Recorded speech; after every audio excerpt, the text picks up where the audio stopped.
आज का ये दिवस लोकतंत्र की एक महान परंपरा का महत्वपूर्ण दिवस है।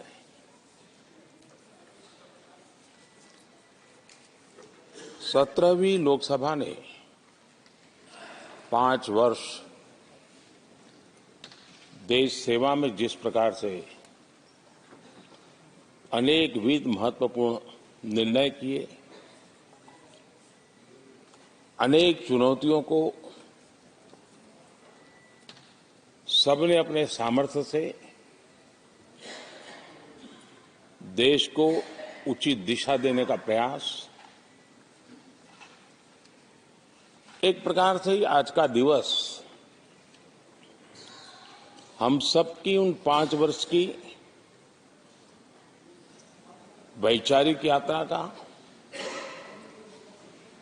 राष्ट्र को समर्पित उस समय का,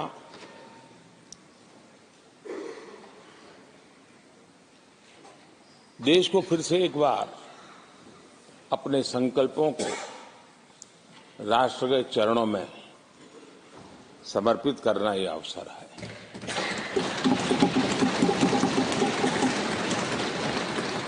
ये 5 वर्ष देश में रिफॉर्म, परफॉर्म एंड ट्रांसफॉर्म,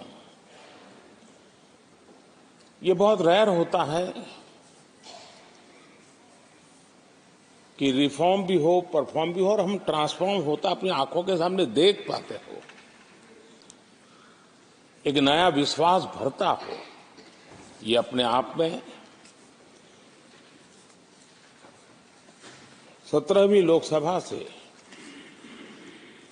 आज देश अनुभव कर रहा है और मुझे पक्का विश्वास है कि देश 17वीं लोकसभा को जरूर आशीर्वाद देता रहेगा।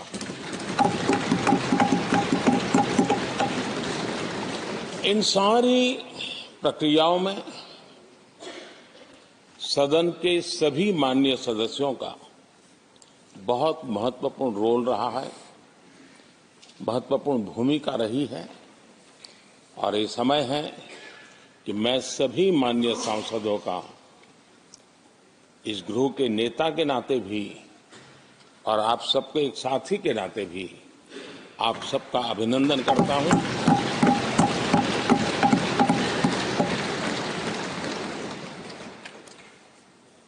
विशेष रूप से आदरणीय अध्यक्ष जी, मैं आपके प्रति भी हृदय से बहुत बहुत आभार व्यक्त करता हूं।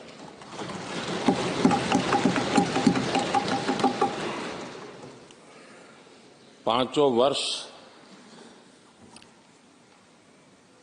कभी कभी सुमित्रा जी मुक्त हास्य करती थी, लेकिन आप हर पल आपका चेहरा मुस्कान से भरा रहता था। जहां कुछ भी हो जाए लेकिन कभी भी उस मुस्कान में कोई कमी नहीं आई।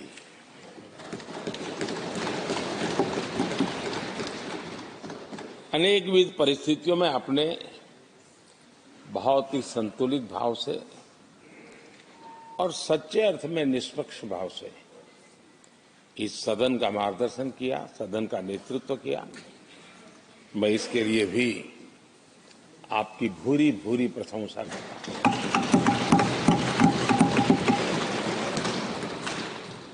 आक्रोश के पल भी आए, आरोप के भी पल आए, लेकिन आपने पूरे धैर्य के साथ इन सभी स्थितियों को संभालते हुए और एक सूझबूझ के साथ आपने सदन को चलाया, हम सबका मार्गदर्शन किया। इसके लिए भी मैं आपका आभारी हूं। आदरणीय सभापति जी, इस 5 वर्ष में इस सदी का सबसे बड़ा संकट पूरी मानव जात ने झेला।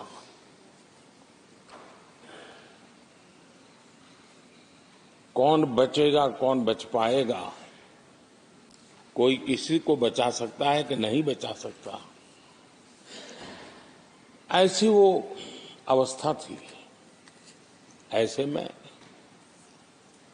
सदन में आना, ये भी अपना घर छोड़ के निकलना, ये भी संकट का काल था। उसके बाद भी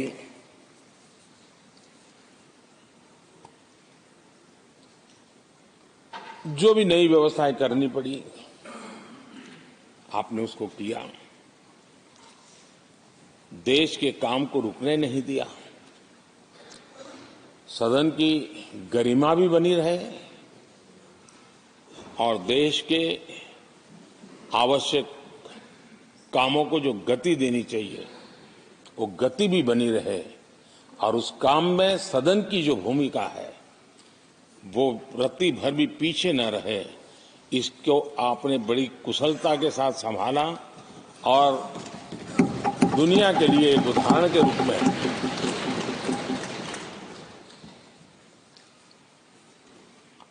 आदरणीय सभापति जी, मैं माननीय सांसदों का भी इस बात के लिए आज एक बार आभार व्यक्त करना चाहता हूं कि उस कालखंड में देश की आवश्यकताओं को देखते हुए सांसद निधि छोड़ने का प्रस्ताव माननीय सांसदों के सामने रखा और एक पल के विलंब के बिना सभी माननीय सांसदों ने सांसद निधि से मुक्त। इतना ही नहीं, एक देशवासियों को पॉजिटिव मैसेज देने के लिए अपने आचरण से समाज को एक विश्वास देने के लिए सांसदों ने अपनी सैलरी में से 30% कटौती का निर्णय सबने खुद ने किया, ताकि देश को भी विश्वास हुआ कि ये सबसे पहले छोड़ने वाले लोग हैं। और आदरणीय सभापति जी, हम सभी सांसद बिना कारण साल में 2 बार हिंदुस्तान के मीडिया के किसी न किसी कोने में गाली खाते रहते थे कि ये सांसदों को इतना मिलता है और कैंटीन में इतने में खाते हैं, बाहर इतने में मिलता है, कैंटीन में इतने में मिलता है, बाहर यानी पता नहीं बाहर लोग तो लिए जाते थे। आपने निर्णय किया सबके लिए समान रेट होंगे कैंटीन में, और सांसदों ने कभी भी विरोध नहीं किया, शिकायत भी नहीं की। और सभी सांसदों की बिना कारण इतनी फजेत करने वाले लोग मजे लेते थे, उससे हम सबको आपने बचा लिया। इसके लिए भी मैं आपका आभार व्यक्त करता हूं। आदरणीय सभापति जी, ये बात सही है कि हमारे कई लोकसभा के, चाहे 17 भी हो, 16 भी हो, 15 भी हो, संसद का नया भवन होना चाहिए, इसकी चर्चा सबने की, सामूहिक रूप से की, एक स्वर से की, लेकिन निर्णय नहीं होता था। ये आपका नेतृत्व है जिसने निर्णय किया, चीजों को आगे बढ़ाया, सरकार के साथ अनेक मीटिंगें की, और उसी का परिणाम है कि आज देश को ये नया संसद भवन प्राप्त हुआ है। आदरणीय सभापति जी, एक संसद के नए भवन में एक विरासत का अंश और जो आजादी की पहली पल थी, उसको जीवंत रखने का हमेशा हमेशा हमारे मार्गदर्शक रूप में ये सेंगोल को यहाँ स्थापित करने का काम, और अब प्रतिवर्ष उसको सेरेमोनियल इवेंट के रूप में उसको हिस्सा बनाने का एक बहुत बड़ा काम आपके नेतृत्व में हुआ है। जो भारत की आने वाली पीढ़ियों को हमेशा हमेशा हमें आजादी के उस प्रथम पल के साथ जोड़ के रखेगा और आजादी की वो पल क्यों थी हमें वो याद रहेगा, तो देश को आगे ले जाने की वो प्रेरणा भी बनी रहेगी। उस पवित्र काम को आपने किया है। आदरणीय सभापति जी, ये भी सही है कि इस कालखंड में G20 की अध्यक्षता का भारत को मिली। भारत को बहुत सम्मान मिला। देश के हर राज्य ने अपने अपने तरीके से विश्व के सामने भारत का सामर्थ्य और अपने राज्य की पहचान बखूबी प्रस्तुत की, जिसका प्रभाव आज भी विश्व के मन पर है। उसके साथ आपके नेतृत्व में G20 की तरह P20 का जो सम्मेलन हुआ और विश्व के अनेक देशों के स्पीकर्स यहां आए और मदर ऑफ डेमोक्रेसी भारत किस महान परंपरा को लेकर के, किस डेमोक्रेटिक वैल्यूज को लेकर के सदियों से हम आगे बढ़े हैं। व्यवस्थाएं बदली होगी, लेकिन डेमोक्रेटिक मन भारत का हमेशा बना रहा है। उस बात को आपने विश्व के स्पीकर्स के सामने बखूबी प्रस्तुत की और भारत को लोकतांत्रिक व्यवस्थाओं में भी एक प्रतिष्ठा प्राप्त कराने का काम आपके नेतृत्व में हुआ। आदरणीय सभापति जी, मैं एक बात के लिए आपका विशेष अभिनंदन करना चाहता हूं। शायद हमारे सभी माननीय सांसदों का और मीडिया का भी उस तरफ ध्यान नहीं गया है।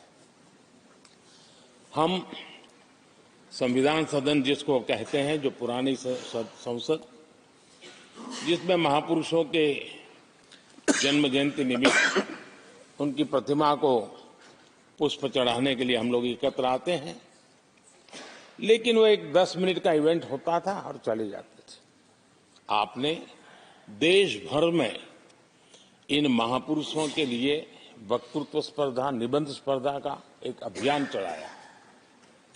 उसमें से जो बेस्ट ऑरेटर होते थे और बेस्ट एसेज होते थे, हर राज्य से 2-2 बालक उस दिन दिल्ली आते थे और उस महापुरुष की जन्म जयंती के समय, पुष्प वर्षा के समय वो मौजूद रहते थे, देश के नेताओं को, और बाद में वो पूरा दिन भर रह करके उस पर अपना व्याख्यान देते थे। वे दिल्ली के अन्य स्थान पर जाते थे, वो सांसद की गतिविधियों को समझते थे। यानी अपने ये निरंतर प्रक्रिया चला करके देश के लाखों विद्यार्थियों को भारत की संसदीय परंपरा से जोड़ने का बहुत बड़ा काम किया और ये परंपरा ये आपके खाते में रहेगी और आने वाले समय में हर कोई बड़े गौरव के साथ इस परंपरा को आगे बढ़ाएगा। मैं इसके लिए भी आपका अभिनंदन करता हूं। आदरणीय अध्यक्ष जी, संसद की लाइब्रेरी जिसको उपयोग करना चाहिए वो कितना कर पाते थे वो तो मैं नहीं कह सकता हूं, लेकिन आपने उसके दरवाजे सामान्य व्यक्ति के लिए खोल दिए। ज्ञान का ये खजाना, परंपराओं की विरासत, उसको आपने जन सामान्य के लिए खोल करके बहुत बड़ी सेवा की है। मैं इसके लिए भी आपका हृदय से अभिनंदन करता हूं। पेपरलेस पार्लियामेंट, डिजिटलाइजेशन, आपने आधुनिक टेक्नोलॉजी हमारी व्यवस्था में कैसे बने। शुरू में कुछ साथियों को दिक्कत रही, लेकिन अब सब इसके आदी हो गए हैं। सब मैं देखता हूं, जब यहाँ बैठे हैं तो कुछ न कुछ करते रहते हैं। तो अपने आप में एक बहुत बड़ा काम आपने किया है। ये एक स्थायी व्यवस्थाएं आपने निर्माण की है।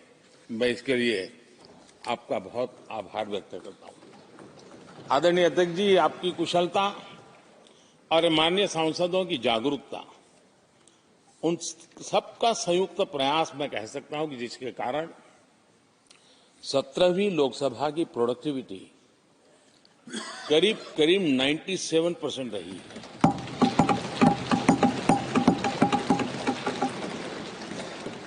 नाइन्टी 97% प्रोडक्टिविटी अपने आप में प्रसन्नता का विषय है, लेकिन मुझे विश्वास है कि आज जब 17वीं लोकसभा की हम समाप्ति की तरफ बढ़ रहे हैं, तब एक संकल्प लेकर के 18वीं लोकसभा प्रारंभ होगी कि हम हमेशा 100% से ज्यादा प्रोडक्टिव वाली हमारी कार्यवाही करेंगे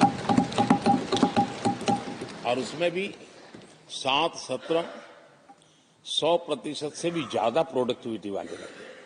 ये भी, और मैंने देखा आपने रात रात बैठ करके भी हर सांसदों के मन की बात को आपने सरकार के ध्यान में लाने का भरपूर प्रयास किया। मैं इन सफलता के लिए सभी माननीय सांसदों का और सभी फ्लोर लीडर्स का भी हृदय से आभार और अभिनंदन व्यक्त करता हूं। पहले सत्र में, 17वीं लोकसभा के पहले सत्र में दोनों सदन ने 30 विधेयक पारित किए थे। ये अपने आप में रिकॉर्ड है।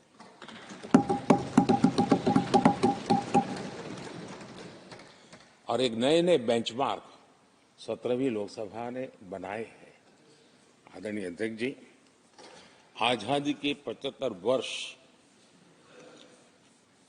पूरा होने का उत्सव हम सबको कितना बड़ा सौभाग्य मिला कि ऐसे अवसर पर हमारे सदन ने अत्यंत महत्वपूर्ण कामों को नेतृत्व किया, हर स्थान पे हुआ। शायद ही कोई सांसद ऐसा होगा कि जिसने आजादी के 75 वर्ष को लोकोत्सव बनाने में अपने अपने क्षेत्र में भूमिका अदा न की हो। यानी सचमुच में आजादी के 75 वर्ष को देश ने जी भर करके उत्सव से बनाया और उसमें हमारे माननीय सांसदों की और इस सदन की बहुत बड़ी भूमिका रही है। हमारे संविधान लागू होने के 75 वर्ष, ये भी अवसर इसी समय इसी सदन को मिला है, इसी सभी माननीय सांसदों को मिला है। और संविधान की जो भी जिम्मेवारियां उसकी शुरुआत यहां से होती है और उनके साथ ये जुड़ना ये अपने आप में बहुत बड़ी प्रेरक है। आदरणीय अध्यक्ष जी, इस कार्यकाल में बहुत ही रिफॉर्म्स हुए हैं और गेम चेंजर है। 21वीं सदी के भारत की मजबूत नींव उन सारी बातों में नजर आती है। एक बड़े बदलाव की तरफ तेज गति से देश आगे बढ़ा है और इसमें भी सदन के सभी साथियों ने बहुत ही उत्तम मार्गदर्शन किया है, अपनी हिस्सेदारी जताई है और देश,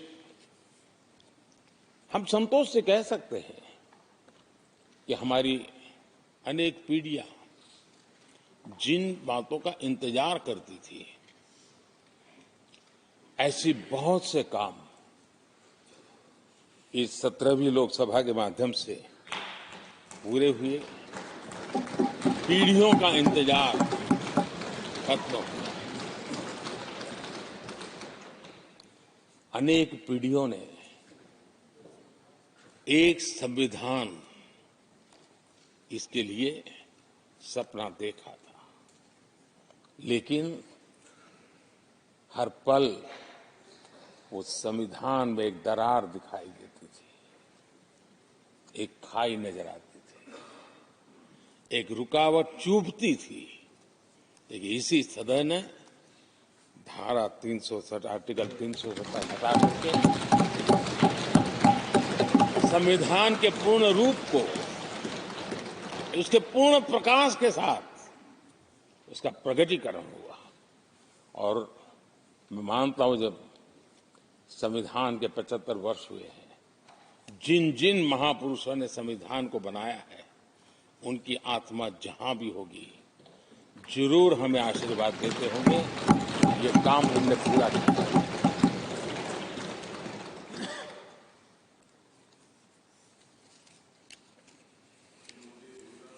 कश्मीर के भी जम्मू कश्मीर के लोगों को सामाजिक न्याय से वंचित रखा गया था। आज हमें संतोष है कि सामाजिक न्याय का जो हमारा कमिटमेंट है वो हमारे जम्मू कश्मीर के भाई बहनों को भी पहुंचा करके हम आज एक संतोष की अनुभूति कर रहे हैं। आदरणीय अध्यक्ष जी, आतंकवाद नासूर बनके देश के सीने पर गोलियां चलाता रहता था। मां भारती की धरा आए दिन रक्त रंजित हो जाती थी। देश के अनेक वीर होनहार लोग आतंकवाद के कारण बलि चढ़ जाते थे। हमने आतंकवाद के विरुद्ध सख्त कानून बनाए, इसी सदन ने बनाए। मुझे पक्का विश्वास है कि उसके कारण जो लोग ऐसी समस्याओं का लिए जूझते हैं उनको एक बल मिला है, मानसिक रूप के उनका कॉन्फिडेंस बढ़ा है और भारत को पूर्ण रूप से आतंकवाद से मुक्ति का उसमें एक एहसास हो रहा है और वो सपना भी सिद्ध होके रहेगा।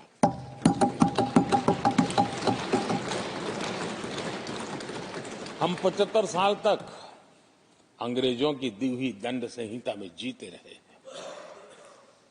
हम गर्व से कहेंगे देश को, नई पीढ़ी को कहेंगे, आप अपने पोते पोती को कह सकेंगे गर्व से कि देश 75 साल भले दंड संहिता में जिया, लेकिन अब आने वाली पीढ़ी न्याय संहिता में जिएगी और यही सच्चा लोकतंत्र है। आदरणीय अध्यक्ष जी, मैं आपका एक बात के लिए और अभिनंदन करना चाहूंगा कि नया सदन, इसकी भव्यता वगैरह तो है ही, लेकिन उसका प्रारंभ एक ऐसे काम से हुआ है जो भारत की मूलभूत मान्यताओं को बल देता है और वो नारी शक्ति वंदन अधिनियम।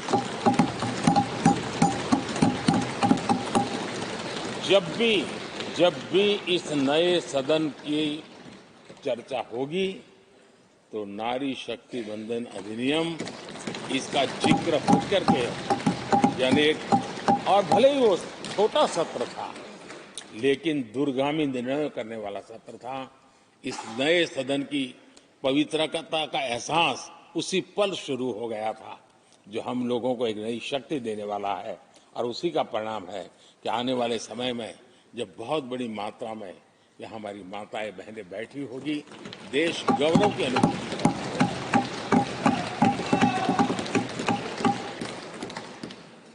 3 तलाक कितने उतार चढ़ाव से हमारी मुस्लिम बहनें इंतजार कर रही थी। अदालतों ने उनके पक्ष में निर्णय किए थे, लेकिन वो हक उनको प्राप्त नहीं हो रहा था। मजबूरियों से गुजारा करना पड़ रहा था। कोई प्रकट रूप से कहे, कोई अप्रकट रूप से कहे, लेकिन 3 तलाक से मुक्ति का बहुत महत्वपूर्ण और नारी शक्ति के सम्मान का काम 17वीं लोकसभा ने किया है।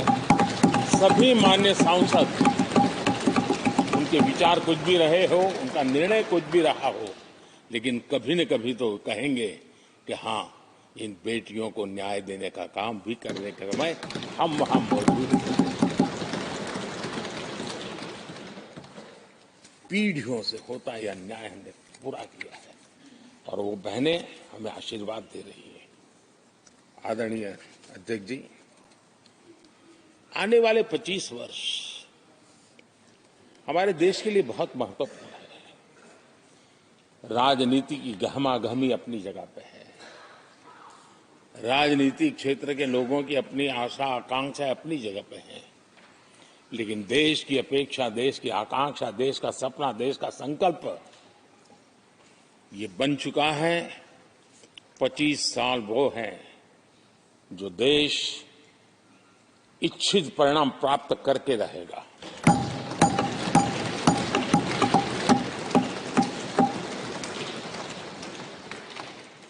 1930 में जब महात्मा गांधी जी ने दांडी की यात्रा की थी, नमक का सत्याग्रह था।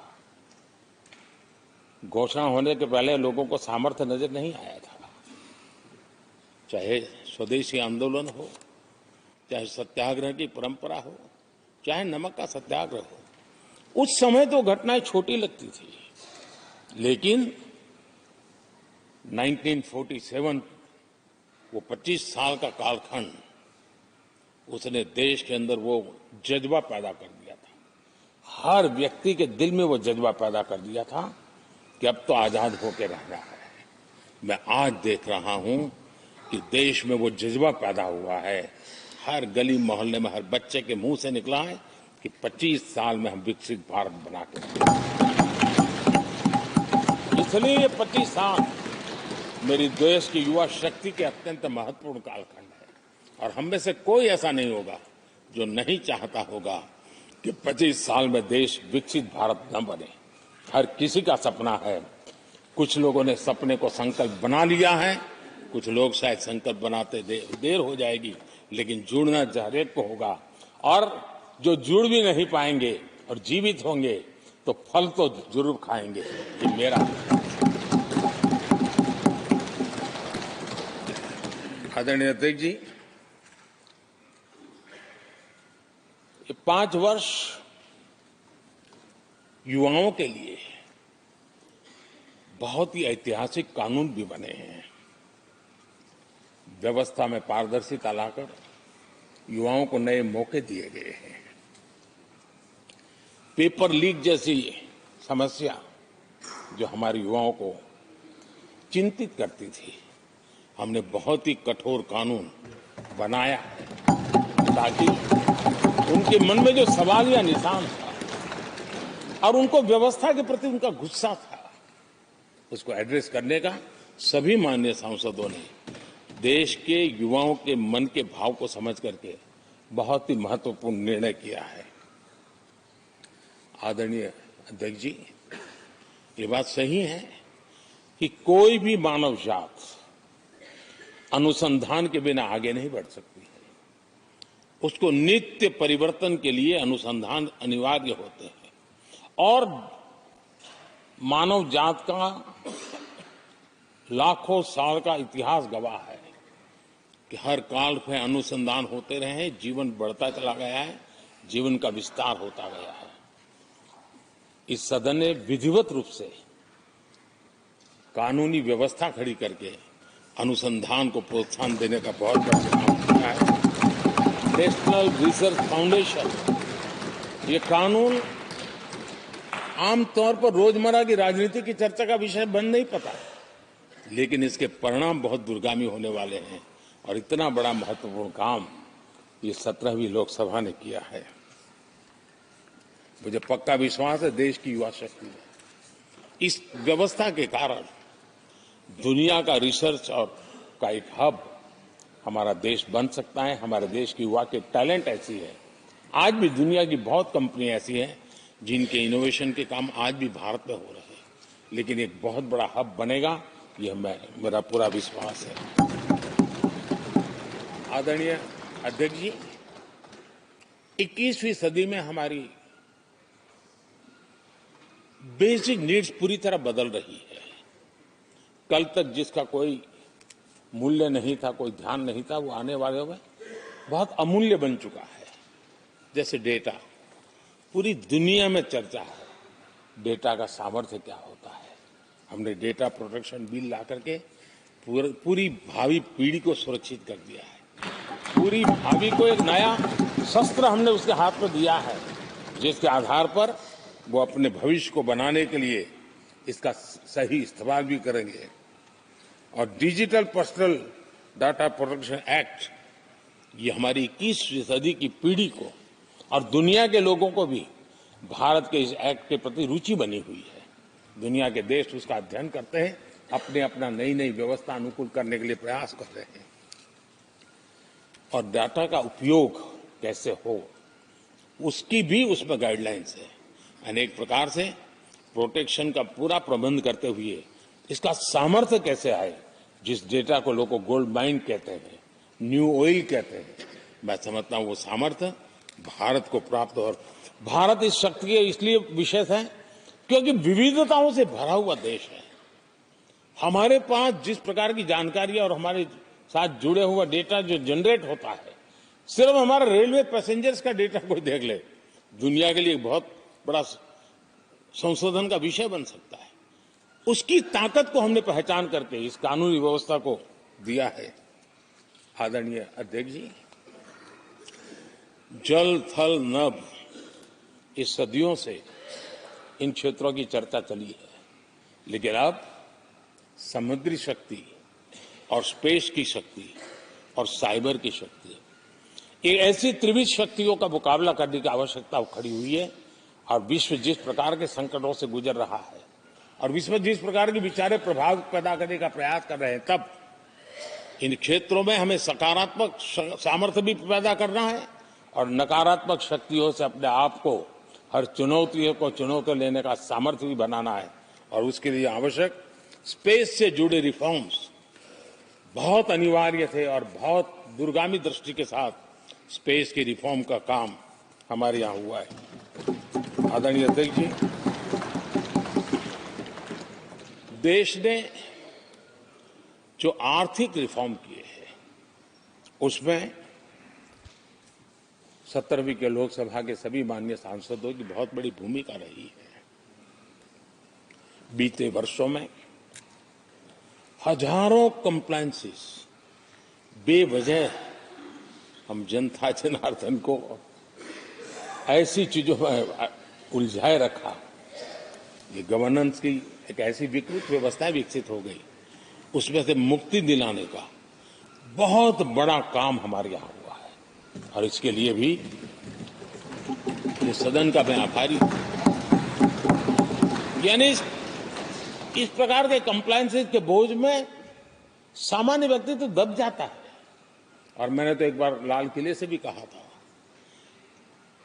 हम जब मिनिमम गवर्नमेंट मैक्सिमम गवर्नेंस कहते हैं, मैं दिल से मानता हूं कि लोगों की जिंदगी में से जितना जल्द सरकार निकल जाए उतना ही लोकतंत्र का सामर्थ्य बढ़ेगा।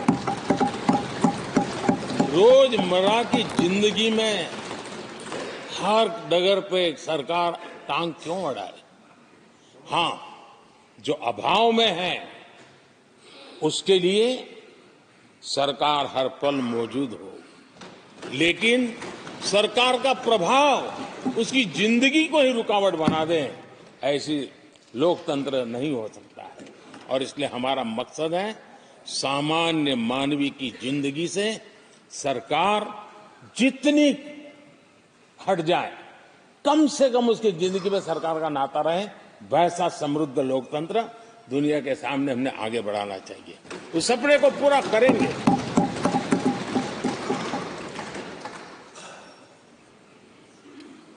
आदरणीय अध्यक्ष जी, companies act, limited liability partnership act,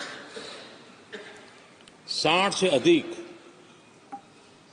गैर जरूरी कानूनों को हमने हटाया है।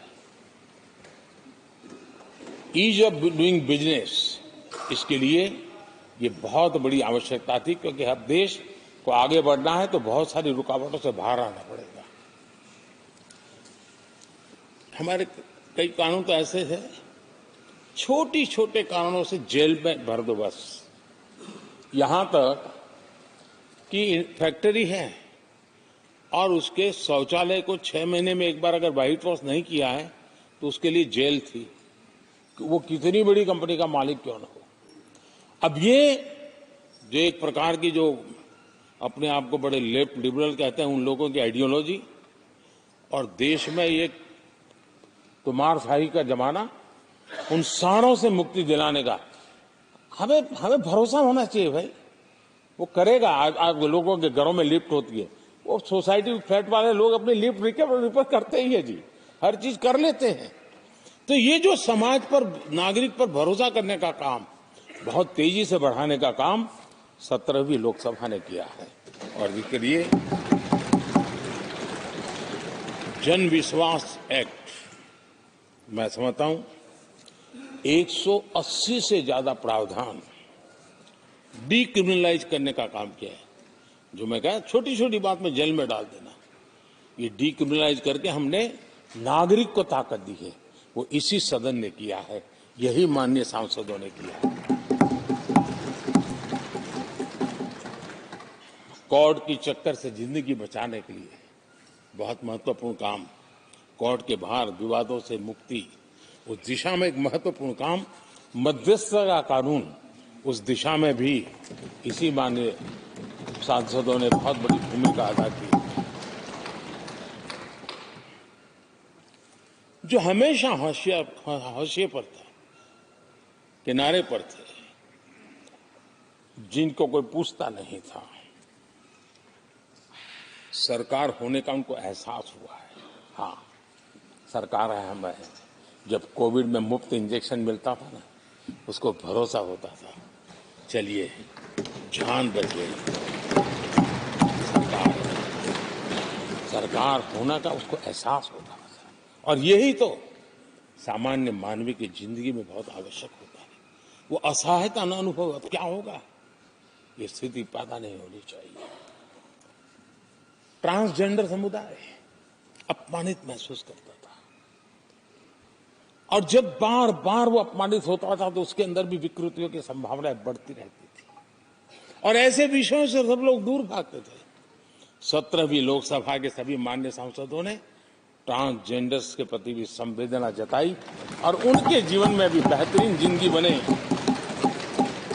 और आज दुनिया के अंदर जब भारत ने ट्रांसजेंडर के लिए किए हुए काम है, जो निर्णय किए, इसकी चर्चा है दुनिया को बड़ा।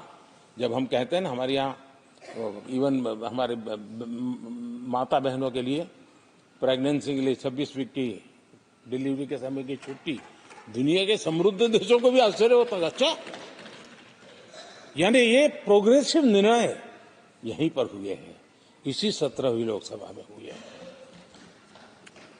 हमने ट्रांसजेंडर को एक पहचान दी है। अब तक करीब 16-17 हजार ट्रांसजेंडर को उनका आइडेंटिटी कार्ड दिया गया है, ताकि उनके जीवन को, और मैंने देखा अब तो मुद्रा योजना से पैसे लेकर के छोटा मोटा वो बिजनेस करने लगी, वो कमाने लगी है। पद्मा अवार्ड हमने ट्रांसजेंडर को दिया है, एक सम्मान की जिंदगी जीने के लिए। सरकार से जुड़ी अनेक योजनाओं का लाभ जो अब तक उनको मिलता नहीं था, मिलना प्रारंभ हुआ है। वो सम्मानीय जिंदगी। आदरणीय अध्यक्ष जी, बहुत विकट काल में हमारा समय गया, क्योंकि 1.5-2 साल कोविड ने हमारे पर बहुत बड़ा दबाव डाला, लेकिन उसके बावजूद भी 17वीं लोकसभा देश के लिए बहुत उपकारक रही है, बहुत अच्छे काम किए हैं। लेकिन इस समय हमने कई साथियों को भी खो दिया है। हो सकता है अगर आज वो हमारे बीच होते तो आज इस विदाई समारोह में मौजूद होते, लेकिन बीच में ही कोविड के कारण हमें अपने बहुत होनहार साथियों को खोना पड़ा। उसका दुख हमेशा हमेशा हमारे रहेंगे। आदरणीय अध्यक्ष जी, 17वीं लोकसभा का अंतिम सत्र और अंतिम आवर ही समझ लीजिए है। लोकतंत्र और भारत की यात्रा अनंत है, अनेक, और ये देश किसी पर्पज के लिए है, उसका कोई लक्ष्य है, वो पूरी मानव जात के लिए। चाहे श्री अरविंदो ने देखा हो, चाहे स्वामी विवेकानंद जी ने देखा, लेकिन आज उन शब्दों में, उस विजन में सामर्थ्य था, वो हम आंखों के सामने देख पा रहे हैं। दुनिया जिस प्रकार से भारत के महात्म्य को स्वीकार कर रही है, भारत के सामर्थ्य को स्वीकारने लगी है, और उसको, उस यात्रा को हमें और शक्ति के साथ आगे बढ़ाना है। आदरणीय अध्यक्ष जी, चुनाव बहुत दूर नहीं है। कुछ लोगों को थोड़ी घबराहट रहती होगी, लेकिन ये लोकतंत्र का सहज आवश्यक पहलू है। हम सब उसको गर्व से स्वीकार करते हैं, और मुझे विश्वास है कि हमारे चुनाव भी देश की शान बढ़ाने वाले, लोकतंत्र की हमारी जो परंपरा है पूरे विश्व को अचंभित करने वाले अवश्य रहेंगे, ये मेरा पक्का विश्वास है।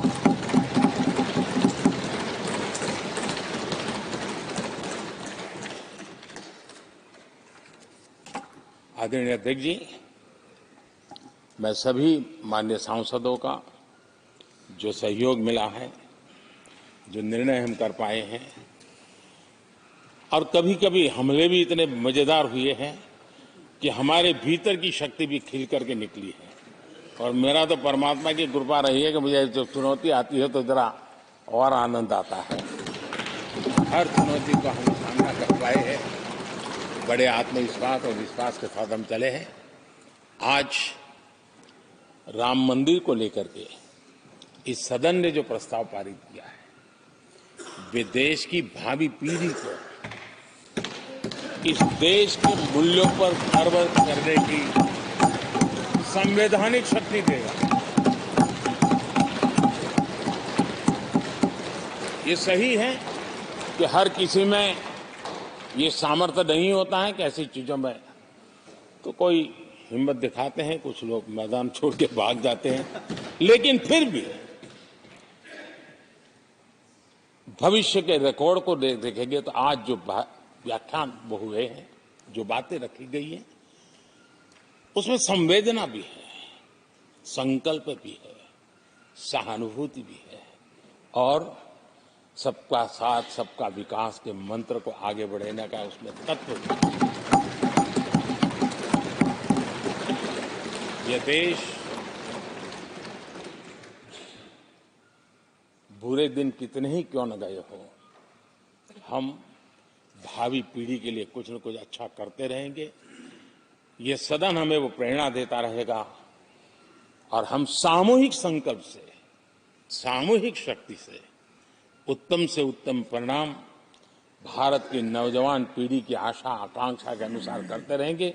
इसी विश्वास के साथ फिर एक बार आपका आभार प्रकट करता हूं, सभी माननीय सांसदों का आभार प्रकट करता हूं। बहुत बहुत धन्यवाद।